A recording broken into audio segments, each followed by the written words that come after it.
Guys, good morning. Sa araw na to ay may gagawin tayo na isang flat screen TV Skyworth model of tingnan natin yung ano yung model, model number, yan po. Ang problema nito guys ay tingnan natin. Ito po guys, naka red light na po siya. Power on natin. Yan, power on.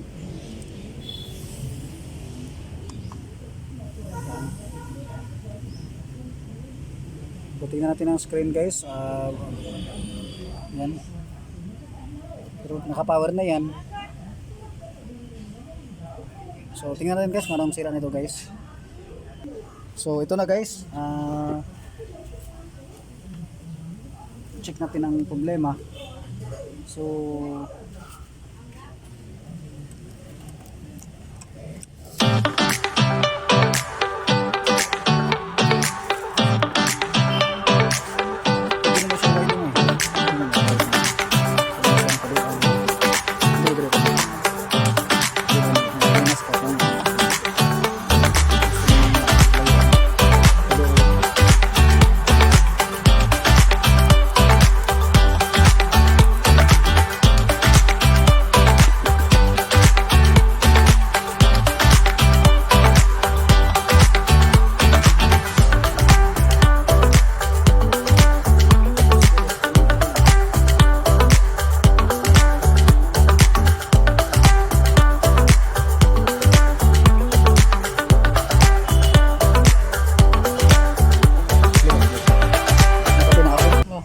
So nakita natin guys, yung problema ay short yung kanyang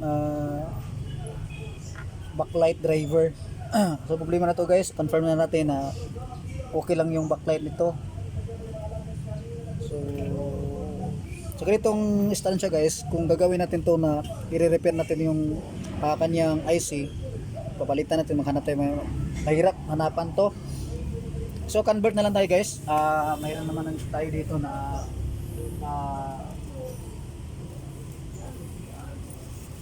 backlight driver. So ito guys, ito lang siya kaliit guys. So ito yung gagawin natin para yung ano dito, yung power supply dito, yung konsumo ng voltahe, ito lang yung system na lang. At saka audio, yung backlight, ito na yung magda-drive sa backlight. So mabibili naman to guys sa Shopee o online o Lazada. So mura lang to guys, no? Ito lang gagawin natin. So pause muna natin, try natin na ikabit to. Pause muna.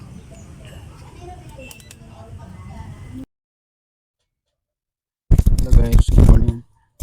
So ito na guys yung ginawa natin. Ito yung papunta ng backlight, positive negative, positive negative. Ito rin yung output ng ating module, backlight module, backlight driver. Yan, diretso pa siya sa backlight. Tapos yung 220 volts, dapat diretso sa 220. Pinadaan natin ang relay. Ito po pag connection ng relay guys, yung isa diretso dito, ito yung switching, yung sa gitna dito at dito. Ito po yung ang 12 volts, ito po yung dalawa, positive negative, baliktaran po as positive negative. Yung ground, dito po sa ground natin nilagay guys sa 12. Ito siya. Ito papuntang ground. Yung isang 12 ay papunta sa output ng ating papuntang LCD panel, 12 volts. So guys, positive. So ang relay po gamit natin guys ay ito po, sa halagang 40 pesos.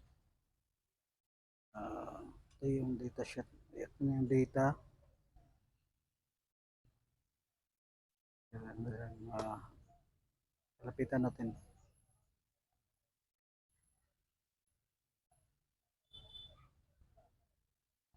Ito guys. 15 amperes. 125 volts. Na 12, mas yung baba, 12 volts DC. Yung 12 volts ito guys ay ito. Ito sa gilid.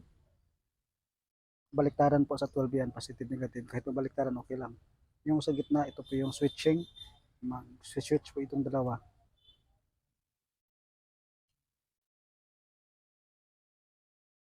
So, ulitin guys. Yung isang 220 volts, ito, diretso po sa ating mga 220. Yes po sa 9.1. Ang line 2 po natin guys ay daan muna siya ng relay. Ito yung sa gitna. At ang isa, ang kadugtong niya guys ay ito po. Isa sa white. Punta pong diretso po sa input ng ating backlight driver. Yung 12 volts, yung output niya ay diretso po sa ating backlight. Okay guys,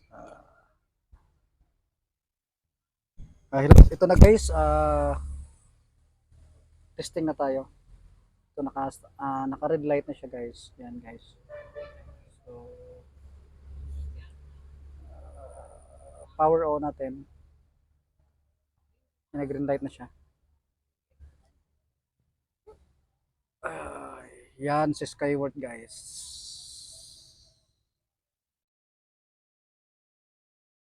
Yan na po guys. So sana guys makatulong sa inyo yung ginawa natin na video ngayon. Paggamit ng para madalas po guys ay dinidiretso po nila yung backlight driver to 20 volts. Hindi pa naka-power hindi pa naka-display pero nakailaw na siya. So ginawa natin ng video na kapag paano gumamit ng relay para yes. So try natin sa remote. Yan guys, sa remote na to guys.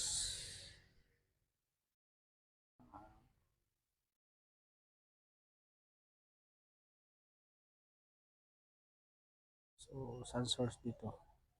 Exit. Ito for EV. Ang source dito saan? Ito pala. Hindi may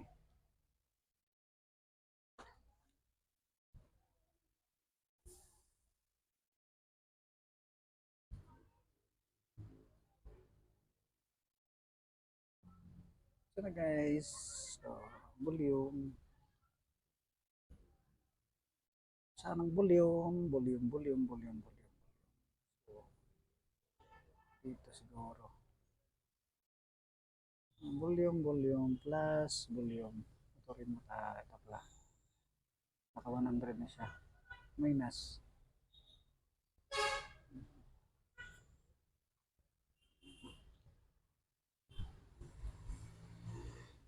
Exit.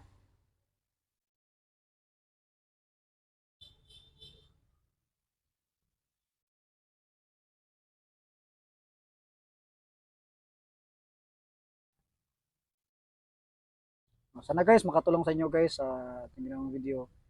At don't forget to subscribe.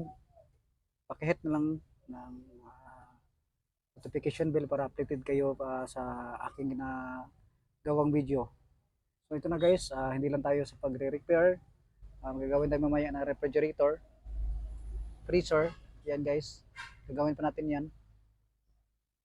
Manood lang kayo guys, marami kayong matutunan sa akin. Yun lang sa mga baguhan ng mga gustong mag DIY, aking tulong to sa inyo. Maraming salamat at magandang umaga po sa inyong lahat.